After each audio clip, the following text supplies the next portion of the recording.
શું ક્યારેય વિચાર્યું છે કે ઇન્ડિયાનો ઇન્ટરનેશનલ ટેલિફોનિક કન્ટ્રી કોડ +91 જ કેમ છે? +63, +1, +7 કેમ નહીં?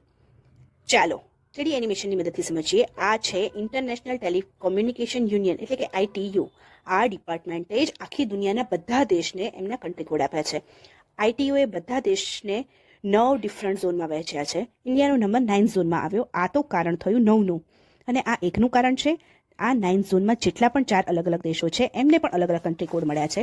જેમ કે પાકિસ્તાનનો +92, અફઘાનિસ્તાનનો +93 અને શ્રીલંકાનો +94. એવી જ રીતે ઇન્ડિયાનો +91.